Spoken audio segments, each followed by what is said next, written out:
Say it with me. Vision is more important than leadership. Say it again. Vision is more important than leadership. One more time, because your mind fights. This vision is more important than leadership. Now listen in carefully. If that sentence troubles you, it's because your culture has trained you to worship personality. We have been taught to applaud confidence, to follow volume, to mistake eloquence for direction. But I came to deliver you from being impressed with a person who cannot tell you where you are going. Some of you came tonight for leadership tips. You wanted charisma tactics. You wanted executive presence. You wanted the handshake, the posture, the tone of voice, the 3 steps to influence people and make them do what you want. But leadership is not cosmetics. Leadership is not cologne. Leadership is not a microphone on a platform. You can polish a car until it shines like a mirror and still not have an address in the GPS. And you can sit in that car, start the engine, press the accelerator, burn up fuel, and look very powerful while going in circles. That is most people's life. Motion without meaning, activity without assignment, noise without navigation. Write this down. Leadership without vision is motion without meaning. The Bible is very plain about this. Proverbs 29:18 says, where there is no vision, the people perish. It doesn't say where there is no charisma. It doesn't say where there is no degrees. It doesn't say where there is no title. It says where there is no vision, no redemptive picture, no divine destination, no clear sight. The people cast off restraint. They scatter. They decay. In other words, if you don't know where you're going, anything feels like progress. If you don't know the destination, every road looks like the will of God. So I'm going to govern this whole conversation with one question, and you must keep it in front of you like a sign on the highway. If leadership isn't personality, then what is the actual function of a leader? Because we have hired leaders for charm, elected leaders for charm, married leaders for charm, followed leaders for charm, and then we wondered why we end up in places we never intended. Jesus said in Matthew 15:14, if the blind lead the blind, both shall fall into the ditch. Notice the issue is not sincerity. The issue is sight. The crisis is not the followers. The crisis is the leader cannot see. Say it with me one more time and say it like you mean it. Vision is more important than leadership, because vision determines direction, and direction determines destination, and destination determines whether your life is a success or a tragedy. Now keep your ears open, because if you can settle this in your spirit tonight, you will never again be seduced by charisma when God is trying to give you clarity. Now let me attack a myth that has killed more destinies than the devil, because the devil doesn't have to stop you if he can distract you. And one of the greatest distractions in our generation is this modern illusion that charisma is leadership. Write this down. Charisma has become a substitute for competence, for character, and for clarity. If you can talk well, we assume you can lead well. If you can make people laugh, we assume you can make things work. If you can stir emotions, we assume you have a plan. And I came tonight to sober you. Inspiration is not instruction. Excitement is not direction. Volume is not vision. Charisma is real. It is a gift. The word itself comes from the Greek idea of grace, a gifting that attracts. But hear me, magnetism is not a map. Charisma is magnetism. Vision is direction. A magnet can pull metal, but it cannot tell the metal where to go. And that is why crowds gather around personality, but destinies gather around purpose.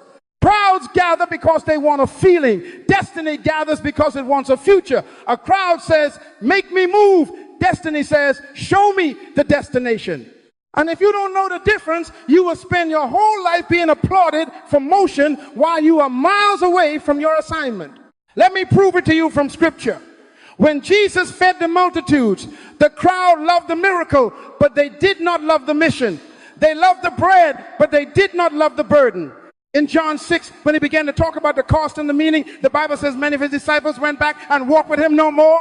Charisma can gather them, but only vision can keep the right ones. The crowd is impressed by power. The committed are anchored by purpose. That's why Jesus never asks, how many follow me today? He asks, who understands what I'm here to do? So I'm warning you, and I'm warning you like a father. Stop being impressed with power. Stop being impressed with articulation. Stop being impressed with confidence. Ask the only question that protects your future. Where are we going? because charm can lead people anywhere. A charming man can take a woman into a tragedy. A charming preacher can take a congregation into error.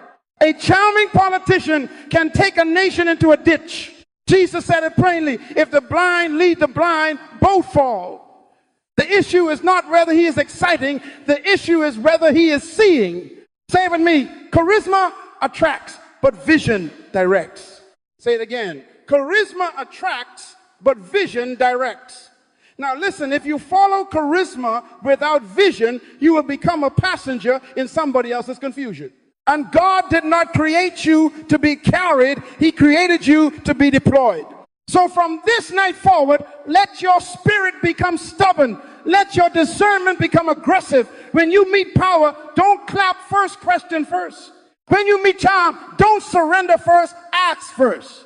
Where are we going? What is the destination? What is the assignment? Because destiny is too expensive to be handed to a personality. Write this down and don't let your emotions edit it. The primary function of a leader is to see, not to talk, not to trend, not to entertain, not to collect people. A leader's first assignment is sight. Sight before speech, direction before delegation. Because you can delegate activity and still never arrive anywhere. You can hold meetings every week, post plans on the wall, create committees, write reports, and still be lost because motion is not progress when there is no destination. So let me give you a definition of it, deliver you from title worship. Leadership is the capacity to influence others toward a destination you can see. That's it. Influence toward a destination. Not influence toward your ego. Not influence toward your brand. Not influence toward your need to be needed. Toward a destination you can see. That means if you cannot see, you are not leading. You are only being followed by blind people who are also guessing. And God never called you to guess your way through life. He called you to govern with clarity. Jesus said it with frightening simplicity in Matthew 15:14. If the blind lead the blind, both shall fall into the ditch. Notice what he didn't say. He didn't say if the weak lead the weak. He didn't say if the poor lead the poor. He didn't say if the uneducated lead the uneducated. He said if the blind lead the blind. The tragedy is not lack of passion. The tragedy is lack of perception. Some of you are exhausted because you are sincere in the wrong direction. You have been running hard, praying hard, serving hard, giving hard, yet you keep ending up in the same ditch. Why? Because you were never given a destination. You were given a microphone. You were given a role. You were given a routine, but you were not given sight. And this is why organizations collapse while looking busy. They don't fail from lack of activity. They fail from lack of clarity. People confuse movement with momentum. Momentum is movement with meaning. Momentum is movement with a map. When a company doesn't know what problem it was born to solve, every new idea looks like vision. When a church doesn't know what it is sent to produce, every new program feels spiritual. When a family doesn't know what it is building, every argument becomes a lifestyle. Write this down. When the destination is not defined, frustration becomes normal. So I'm calling you tonight into a higher standard of discernment. Before you follow anybody, before you join anything, before you invest your years, ask one question. What do you see? Not what do you feel? Not what do you promise? Not how loud you are. What do you see? Because the one who sees can correct the one who is busy. The one who sees can calm the one who is anxious. The one who sees can say, this is the way, walk ye in it. And if you will demand sight, you will never again be seduced into a ditch by enthusiasm without vision. Now, if the primary function of a leader is to see, then we have to ask a more dangerous question. Where does sight come from? Because vision is not born in a meeting. Vision is not manufactured by a strategic plan. Vision is not a slogan on a wall. Vision is not a New Year's resolution. Vision is born when identity is recovered. Write this down. You cannot lead what you have not discovered about yourself. You cannot govern what you have not understood about your own design. That's why some people can manage others, but they cannot manage themselves. They can motivate a team, but they cannot direct their own life. They have learned performance, but they have never met the person performing. You see, we have trained people to build a life from the outside in. We tell you, get a position, get a title, get a platform, get a microphone, and then we hope you will eventually find yourself. But God does it the other way around. The Creator always begins with the unseen. Before he ever put Adam in a garden, he put purpose in the man. Before he ever gave him a location, he gave him an identity. Before there was a job description, there was design. Hear me. You were created with purpose before you were given a position. Jeremiah 1:5 is not poetry, it is policy. God said, before I formed thee in the belly, I knew thee. And before thou camest forth out of the womb, I sanctified thee, and I ordained thee. In other words, there was an assignment on you before there was an address for you. That means your life is not an experiment. Your life is not a mistake that God is trying to fix. Your life is not an afterthought. You are not an accident. You are an assignment. Say it with me, and say it like you're taking responsibility, not getting hyped. Say it. I am not an accident. I am an assignment. Say it again. I am not an accident. I am an assignment. One more time. And let it offend your excuses. I am not an accident. I am an assignment. Now listen, if you are an assignment, then you are accountable. Assignments are not entertainment. Assignments require discovery, discipline, and deliverables. An assignment means there is something you were sent to solve, something you were sent to build, something you were sent to correct. And until you accept that, you will keep begging people for permission to be who you already are. This is why identity is the foundation of vision. When you don't know who you are, you let people name you. When you don't know your value, you accept any price. When you don't know your purpose, you call busyness obedience. Proverbs 19:21 says, there are many devices in a man's heart. Nevertheless, the counsel of the Lord, that shall stand. So the question tonight is not, what do they want me to be? The question is, what did the manufacturer intend when he made me? Because only the Creator knows the reason for a creation. And when you find that reason, you don't need charisma to lead, you have clarity. You don't need noise, you have direction. Vision begins the moment you stop performing for acceptance and start pursuing revelation of design. That is the beginning of sight. That is the recovery of identity. And identity is the womb of vision. Now, if identity is the womb of vision, then we must go back to the manufacturer's manual and read the original job description, because you cannot claim leadership as a promotion when God wrote it into your design. Write this down. The first leadership seminar in the Bible is Genesis 1:26. God is not speaking to Adam. Adam is not even formed yet. God is speaking to himself. And that means what is about to be said is policy, not suggestion. He says, let us make man in our image after our likeness and let them have dominion. Did you hear that? He did not say, let them have a title. He did not say, let them have a pulpit. He did not say, let them have followers. He said, let them have dominion. Dominion is the assignment of the human spirit. Dominion is the original job description. Now, I need to correct something before your flesh runs away with this word. Dominion is not domination. Dominion is not abuse. Dominion is not control of people. Dominion is stewardship of purpose. It is responsibility over resources. It is the mandate to cultivate, manage, protect, and multiply whatever heaven entrusts to you. In Genesis 2, the Bible says God put the man in the garden to dress it and to keep it. That's dominion. Develop it and defend it. Improve it and preserve it. Make it better than you found it. So if your leadership destroys what you touch, you are not operating in dominion. You are operating in dysfunction. Dominion produces fruit. Dominion produces order. Dominion produces increase. That's why God blessed them before he commanded them, because the capacity came before the responsibility. Now listen to me carefully. Dominion demands vision. You cannot govern what you cannot conceive. You cannot manage what you cannot imagine. You cannot multiply what you cannot see as possible. That's why leadership is first sight. When God said, let them have dominion, he was saying, let them be responsible for bringing my invisible intent into visible reality. And that requires a picture. That requires a preferred future. That requires you to see what should be, not just complain about what is. The tragedy is not that people lack power. The tragedy is they lack a picture. And when you lack a picture, you will misuse your power on anything that moves.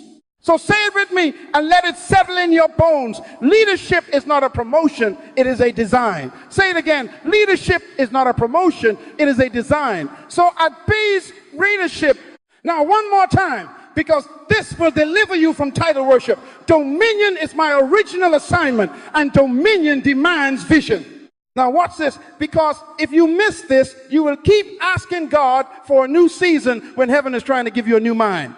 Write this down. Leadership is 80% mentality and 20% skill. Most people think leadership is training, technique, and talent. No, talent is what you can do. Mentality is what you believe you're allowed to do. And the tragedy is you can have a gift that could change a city and a belief system that keeps you trapped in a corner. You don't rise to your talent, you fall to your belief. Say it with me. I do not rise to my talent, I fall to my belief. Say it again, because your history is arguing with you. I do not rise to my talent, I fall to my belief. The Bible says in Proverbs 23:7, as he thinketh in his heart, so is he. Notice it doesn't say as he thinks in his head. Your head is your thoughts, your heart is your belief system, your heart is your hard drive. Your heart is the software running in the background when nobody is watching you. When you are tired, when you are under pressure, when you are rejected, when you are tempted, the real you shows up, not your Sunday vocabulary. That's why Jesus said, out of the abundance of the heart, the mouth speaketh. Your words expose your program. And if your program is small, your vision will be small. You will call fear wisdom. You will call compromise peace. You will call procrastination waiting on the Lord. But it is not spiritual. It is a belief limitation. Let me give you a picture. The elephant is massive. He has power. He has weight. He has capacity. But you can tie him with a little rope when he is young, and he will never break it when he is grown, because his mind is trained to accept limitation.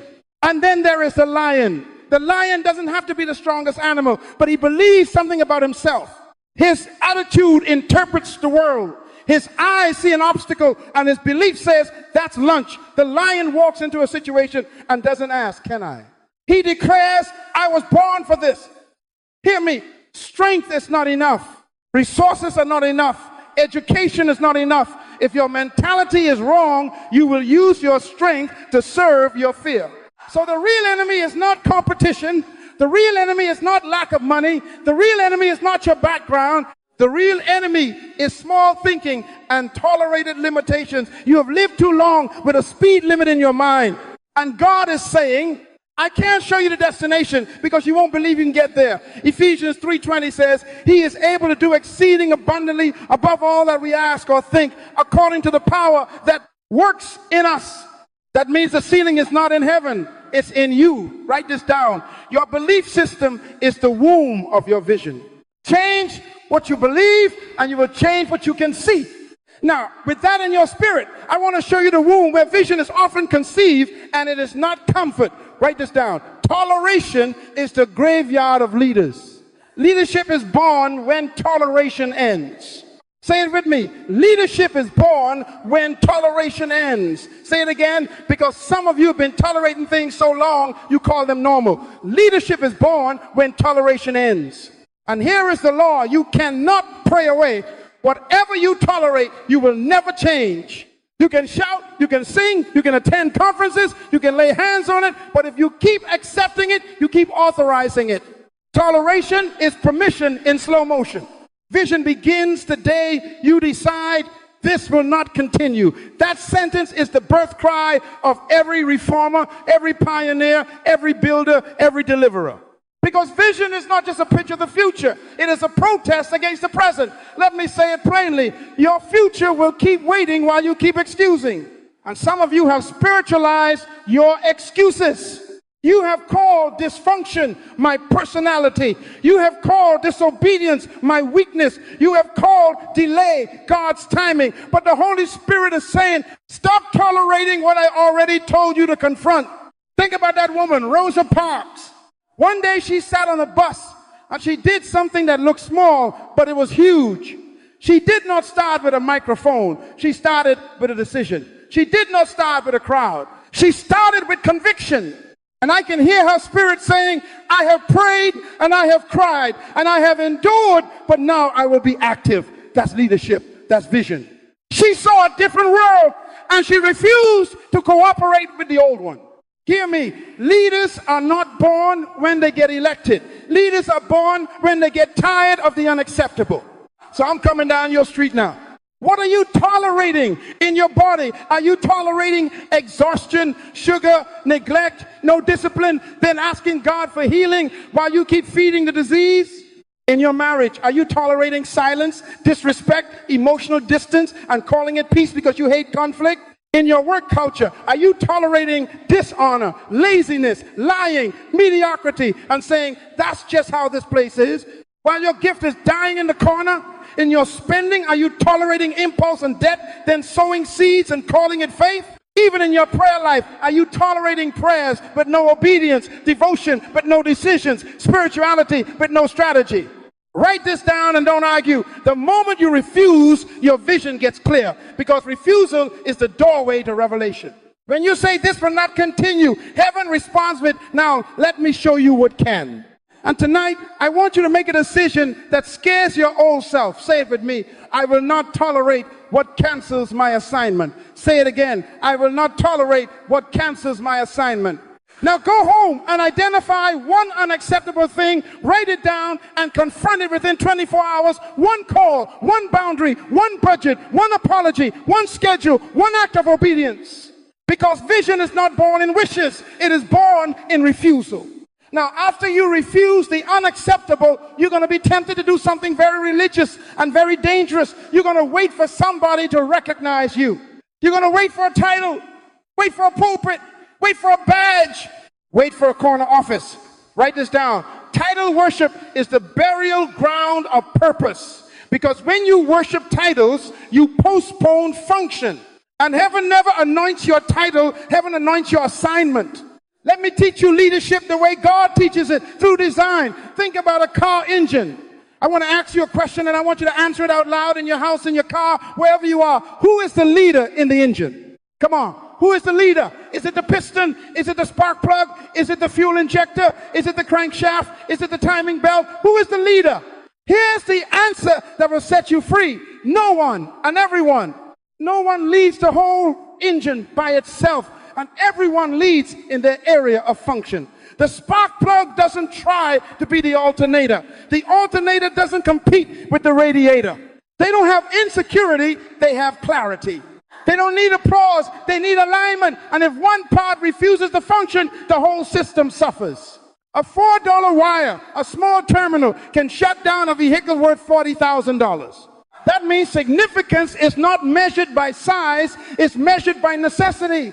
So write this down. Leadership is not a seat. Leadership is responsibility for a domain. Leadership is not rank. Leadership is function. Jesus said, the kings of the Gentiles exercise lordship, but ye shall not be so. Luke 22:25-26. In the kingdom, greatness is not position. Greatness is service. That means you can be the janitor and still be leading cleanliness. You can be the administrator and still be leading order. You can be the mother in the house and still be leading atmosphere. You can be the quiet one in the team and still be leading excellence. If you have a function, you have leadership. Say it with me. If I have a function, I have leadership. Say it again and let it break your intimidation. If I have a function, I have leadership. Now I'm going to confront you because your miracle is on the other side of this correction. Stop waiting to be appointed. Stop waiting to be discovered. Stop waiting for permission to function. The graveyard is full of potential leaders who died with resumes and never deployed their gift. Function where you are. Serve what you see needs to be fixed. Bring your competence to the chaos. Because when you begin to function, God begins to promote not your title, your territory. And this week, I want you to identify your domain. What do you consistently do well that helps others? Write it down. Then take responsibility for it like a leader, because you are one. Now watch this. Because if you don't catch this distinction, you will keep living beneath your vision while calling it humility. Write this down. Your job is what they pay you to do. Your work is what you were born to do. Employment is a contract. Deployment is a calling. A job is an agreement between you and a company. Work is an agreement between you and your creator. And some of you are confusing your paycheck with your purpose. You are thanking God for provision, but you are ignoring the reason you were provided for. Your job can change next month. They can transfer you, fire you, downsize you, relocate you. But if they fire you, your gift goes with you. Because your gift is not owned by your employer. Your gift is embedded in your identity. Now hear me carefully. Vision is what identifies your assignment, and your gift is the vehicle. Vision tells you where you're going. Gift tells you how you'll serve when you get there. That's why charisma is dangerous when it replaces gift. Charisma tries to sell your personality. Vision demands that you serve your value. Charisma says, look at me. Gift says, let me help you. And the kingdom is not built by impressive people. It is built by productive people. Jesus said in John 15:8, herein is my Father glorified, that ye bear much fruit. Not that you make much noise. Not that you collect many compliments. Fruit, value, results, service. So I want to diagnose you tonight, because your future is hidden in your answers. What do you do so effortlessly that other people call it amazing? What do you do that when you finish, you feel alive, you feel light, you feel like you're in your element? What problem do you keep noticing everywhere you go? Because your assignment is often revealed by what irritates you. Nehemiah didn't build a wall because he wanted a title. He built a wall because a burden gave him vision. And what do people repeatedly ask you for? They call you at midnight for what? Advice, organization, prayer, design, numbers, teaching, comfort, repair. That repetitive demand is a clue to your gift, and your gift is proof of your responsibility. Write this down. God never gives gifts for decoration. He gives gifts for distribution. As every man hath received the gift, even so minister the same one to another. 1 Peter 4:10. That means your gift is not for you to feel special. It is for you to solve a problem. So don't despise your job, but don't deify it either. Use employment as the training ground, the seed money, the practice field while you pursue deployment. Because when vision becomes clear, your life stops being a career and starts being an assignment, and you stop asking, what do they want me to do? And you start asking, what was I born to deliver? Now let me give you a blueprint so simple, your excuses are going to get nervous. Because some of you love inspiration, but you hate instruction. Write this down. Vision becomes leadership when it is articulated, documented, and deployed in service, not when it is admired. Not when it is discussed, not when it is confirmed for 10 years. Leadership is vision in motion, and vision in motion has a pattern. 4 steps. Say them with me. See it, say it, write it, serve it. Again, see it, say it, write it, serve it. Step 1, see it. Define the destination in 1 sentence. 1, not a paragraph, not a speech, not a poem. 1 sentence. A preferred future that serves people and honors God. Nehemiah could have said, the wall will be rebuilt and the reproach removed. That's sight. Jesus could say, I must be about my Father's business. That's sight. Habakkuk 2:1 says, I will stand upon my watch and will watch to see what he will say unto me. Do you hear that? Watch to see. Vision is sight. So I want you to compress your assignment until it is clear enough to repeat and strong enough to guide decisions. If you can't say it in 1 sentence, you don't own it yet. Step 2, say it. Because words create alignment. Words gather people who are supposed to help you, and words repel people who are supposed to leave you. Leaders don't talk about people, they talk about purpose. They don't spend their vocabulary criticizing, they spend it clarifying. Proverbs 18:21 says, death and life are in the power of the tongue. So stop announcing your frustration and start announcing your destination. Say it until your team can say it. Say it until your home can say it. Say it until your own fear gets tired of arguing. Step 3, write it. Write this down, literally, write it down. Habakkuk 2:2 says, write the vision and make it plain, that he may run that readeth it. What is not documented becomes diluted. What is not written gets edited by moods, by pressure, by relatives, by culture. You don't protect vision with passion, you protect vision with paper. Put it where you can see it so you can't pretend you forgot. Step 4, serve it. Because vision is not proven by announcements, it is proven by value delivered. Jesus said, by their fruits ye shall know them. Matthew 7:20. Fruit is measurable service. Fruit is solve problems. Fruit is transform lives. Stop chasing followers, build fruit. When you serve the vision, God sends the people. When you deploy your gift in love, leadership becomes inevitable. So say it with me and let it become your standard. I will see it, I will say it, I will write it, and I will serve it. Now go do it today. Now hear me, because this is where this generation is being seduced. Write this down. Don't chase followers, build fruit. We have produced a culture of influence without substance, popularity without purpose, microphones without maps. People are asking, how do I grow my platform? Wrong question. The question is, what problem was I born to solve? Because leaders don't seek followers. Followers are attracted to leaders. And what attracts them is not your volume, not your vocabulary, not your wardrobe, not your charisma, clarity, and results. When vision is clear, your life starts to make sense, and sense is magnetic. When fruit is visible, credibility is automatic. Jesus said, by their fruits ye shall know them. Matthew 7:20. Not by their likes, not by their comments. Fruit.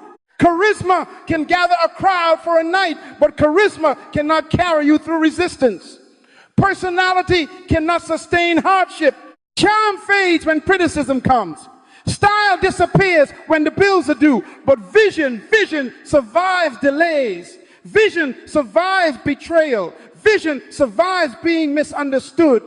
That's why Nehemiah could keep building with a sword in one hand and a tool in the other, because he wasn't building for applause, he was building for assignment. And Paul said in 1 Corinthians 15:58, be ye steadfast, unmovable, always abounding in the work of the Lord. Not the talk, the work. Vision gives you stamina because it gives you a destination bigger than your emotions. So let me give you traction without hype. Practical daily proof. First, align your decisions to the vision. Every day ask, does this take me toward the sentence I wrote or away from it?